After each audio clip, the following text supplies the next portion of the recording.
Man Overboard by McKinley. London, October 1979. My boss called out as I passed the office. Oh, Jack! I find conversations that begin with oh, never end well. He was more nervous and awkward than usual. My sister, she gave me these tickets for the theatre tonight, and Chris, I would love to go to the theatre with you, I said, even though I would have preferred to stuff a live badger in my pants. It's an Irish play, he blurted out. Make that 2 live badgers. The play was even worse than expected. A murky stage draped with fishing nets and an upturned curragh. Every now and then a sonorous Mick pranced onto the boards and cursed the Irish skies. The rain never stopped and the cast was bedraggled and drenched, like pats leaving a sinking ship. What do you think? Chris asked at the intermission. I drank a Bacardi and Chris ordered a cup of tea. He genuinely did. What is it with the Brits? The Zulus might be attacking, but you'd still hear the sound of a whistling kettle rising above the war cries. It's fabulous, I said, because when you go to the theatre, you have to use at least one queer word. He sipped his tea and nodded. He ate exactly half his digestive biscuit to indicate satisfaction, but not overindulgence. He dusted the crumbs from his fingertips and touched the corner of his mouth with a tissue. Is there anything better than live theatre? He asked, and I immediately thought of the Sex Pistols. People can say whatever they want about the Kingsmen, Sonics, Mysterians, MC5 and Early Underground. Well, until Anarchy in the UK, it was all just so much amplified twang. The Pistols released 4 singles and 1 album. They blew into the scene in 1976, and by 77 it was all over. They were history. They were gone, and they knew they were gone. Theatre, on the other hand, refuses to accept its own demise. It's been lying in the grave for 2,000 years, but every time you throw down a shovel of dirt on it, the bastard sits back up and soliloquizes. Fabulous, he said. Fabulous, I repeated. But in my mind, I was clobbering it with the shovel. The end of intermission bell rang, and I felt like a punch-drunk boxer returning to the ring. We took our seats and watched a lone drummer limping across the stage, rapping out a beat on a bodhrán while the sky turned a portentous black. Chris pressed his shoulder against mine, and hidden by the darkness, I managed to swallow a Percocet painkiller because I was truly in pain. As our good friend, our Lord Jesus Christ used to say, I have suffered.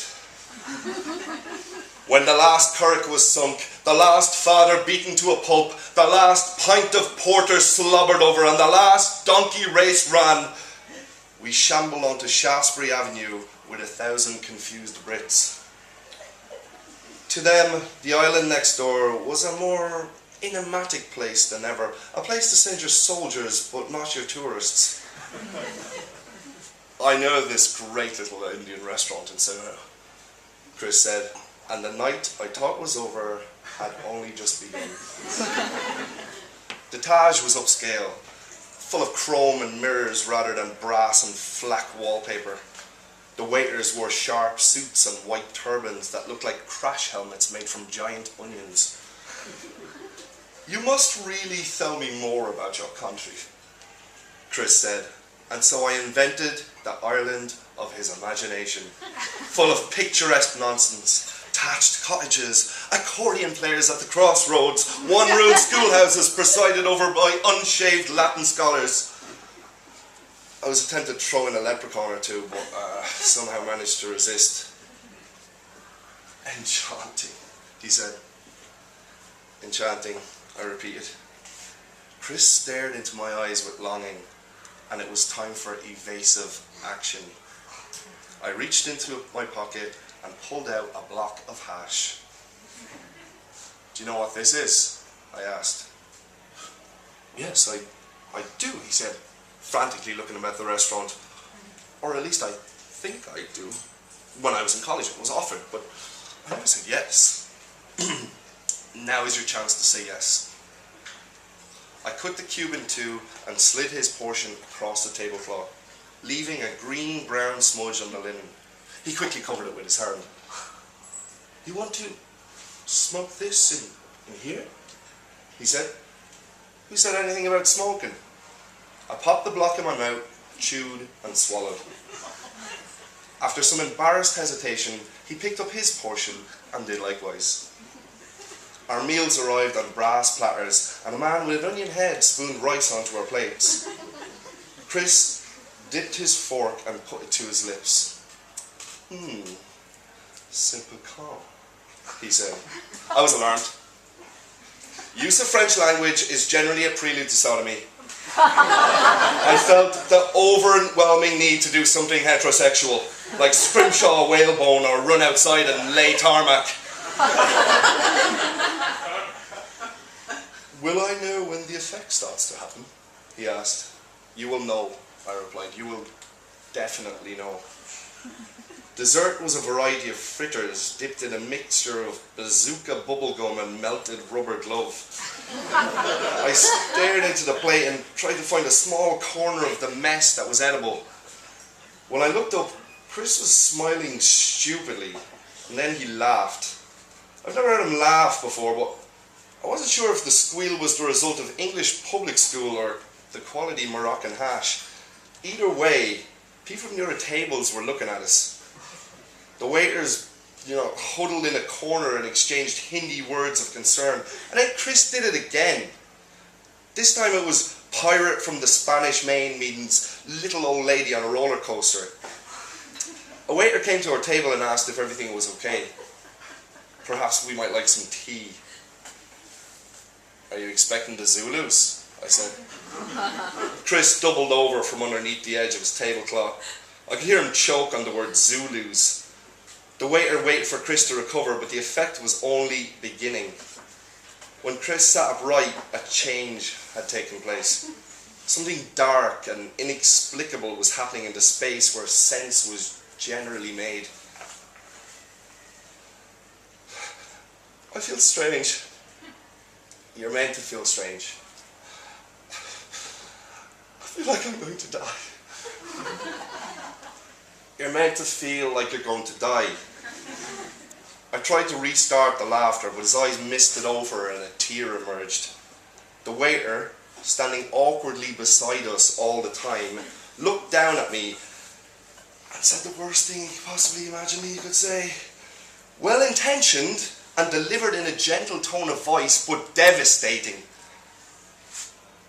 "Is your dad all right?" Chris looked first at me, then the waiter, and then, with rising panic, the exit. "He's fine," I said. "He just needs some air." Chris knocked over the chair in a sudden bolt for the door, and I was so high between the pills and the pot, I could have wiped my mouth with a £10 note and left 4 napkins as a tip. Outside, I caught a glimpse of Coattail disappearing around the corner. "Chris!" I called, but he didn't answer.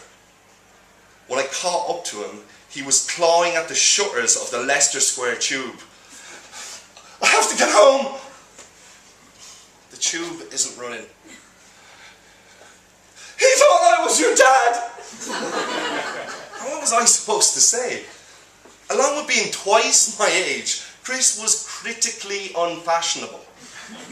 With his tweeds, his boxcloth braces and his cap-toe Oxfords, he could have just as easily been mistaken for my granddad.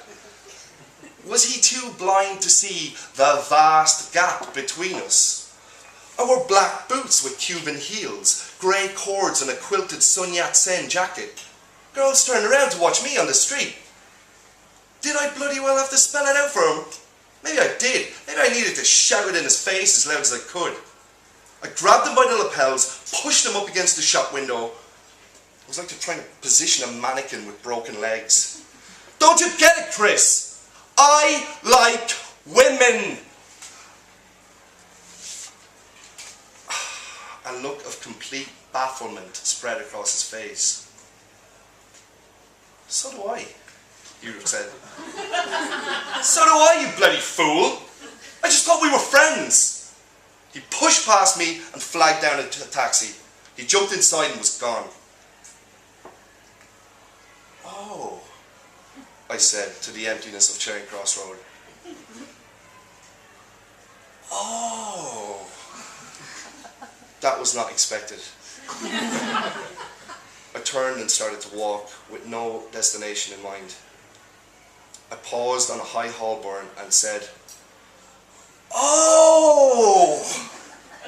once more. A minicab cruised up beside me and stopped. I got in and gave the address of a dealer in Walthamstow. The driver nodded and swung the cab around, fiddling with the radio until he found some music that sounded like a cat caught in a bicycle wheel. We stopped at a traffic light beside a chip shop in Stoke Newington. Inside, a plump girl sat on a plastic chair with a brown paper bag on her lap. Above her, a sagging helix of flypaper speckled with tiny death. She wore a white t-shirt and white pants. A roll of fat circled her waist like a ring buoy. She pulled a deep fried saveloy from the bag and was about to take a bite when she saw me looking. Ashamed, she tried to dip the meaty log back inside the bag. This is what happens when fat girls play hide the sausage.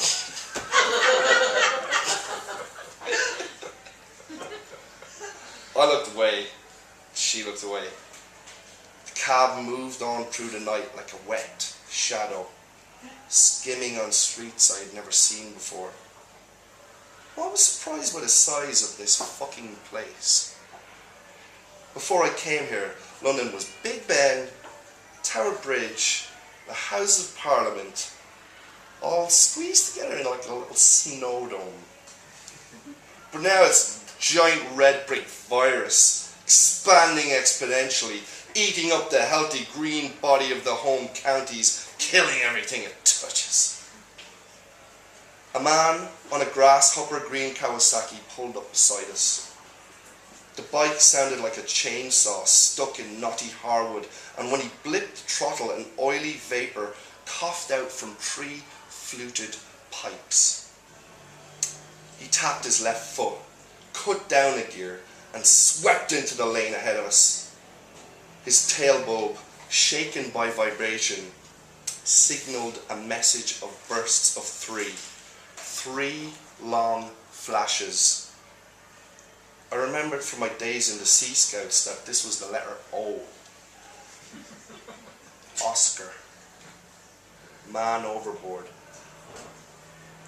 I thought about Chris up to his neck, waving, looking for a ship. Looking for friendship. I thought about the Irish Sea, the North Pole Lighthouse, and a sweeping beam that pointed the way to England. 3 long flashes, the letter O, Oscar, man overboard. Chris bewildered in the back of his taxi, the swell of London rising and falling between us, him going up and me coming down. My boss would never call me into his office again. He would never look at me shyly. There would be no more nights at the theatre, no more tea and digestive biscuits, no more Zulus and Indian dinners. All future contact would be purely professional. But the awkwardness would sit between us like a big rock. Eventually he would have to let me go, with a cold handshake and a swift cheerio. The cab driver looked in his rearview mirror and said, "Did you just say something?" I said, "Conversations that begin with O, O, O never end well."